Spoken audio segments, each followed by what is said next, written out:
Hello, good afternoon. Welcome to the last panel, the last discussion of these very informative and productive 2 days. We will be talking about New Europe, a core of the EU or its periphery.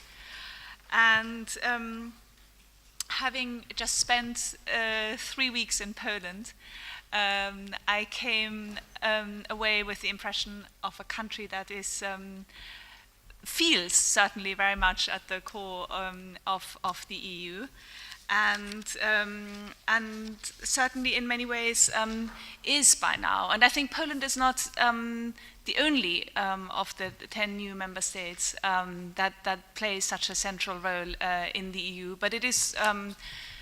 I guess the biggest, and maybe the most vocal in its love for the EU. There was recently at the celebration in Warsaw for the 10-year anniversary of EU membership, Aleksander Kwaśniewski, the Polish president, who led his country both into the EU and into NATO, said, you know, we Poles, we are still in love with the EU, and you Westerners, you have a bit of a midlife crisis. You know, there's something at the moment which is nagging you. But we still have this, you know, youthful love for the European Union. And apart from sentiment, there's also fact. I mean, all the new member states are far more integrated economically in the European Union. Poland, for instance, had 75% of its trade with the East at the end of communism, at the collapse of the communist regime. Now 75% of its trade is with the EU. So there's a clear shift to the West. You can see it in terms of foreign policy. Poland, in particular now, with the crisis in Ukraine, is playing a big role in European diplomacy. The Polish foreign minister, Cichocki, is somebody who's talked about as a possible successor to Catherine Ashton. Or possibly for some other EU role, but that's the most likely, and I think that's the one he would like himself most.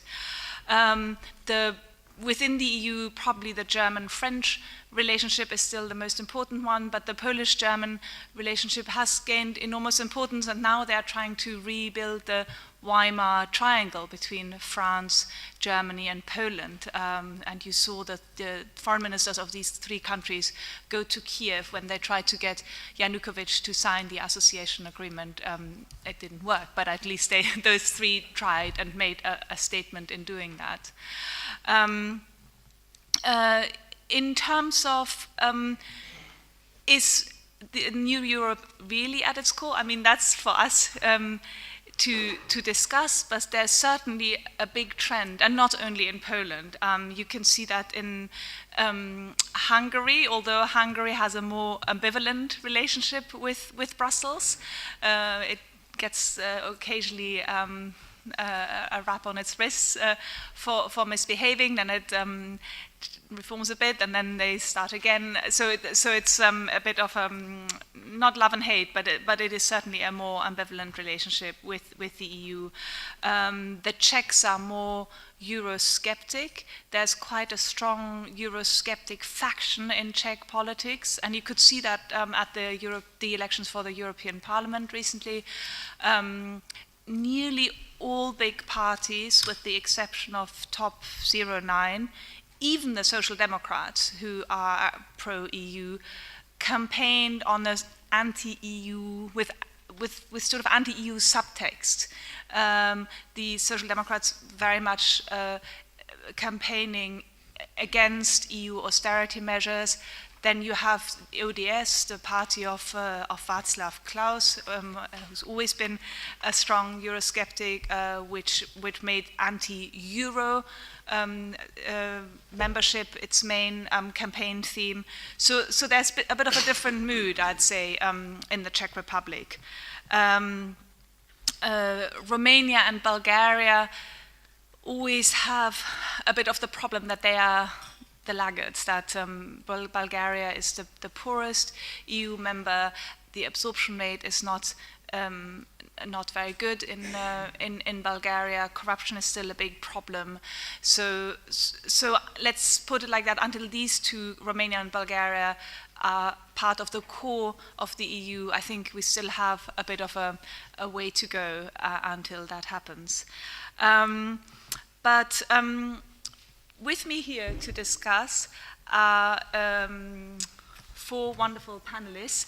I was going to introduce them, but I was just told that you've spent so much time together over the last today and yesterday that there's no need really, because you know each other. But just at least to introduce them by name, with me is Brigid Laffan on my right and Eduard Kukan from Slovakia on my left. Then I have Marek Cichocki from Poland. I should know better, having spent so much time there. And Andrew Moravcsik, who is based in America but has Hungarian origins. So what I thought we would do is each of the panelists will make a brief introductory statement of around 5 minutes or 8 minutes, whichever you like. And then I think we will just open the floor to the discussion. We are a little bit pressed for time because apparently there's a strike and people are a bit worried about getting their flight, but I think we'll have enough time to discuss. So without further ado, maybe Brigid, you'd like to start.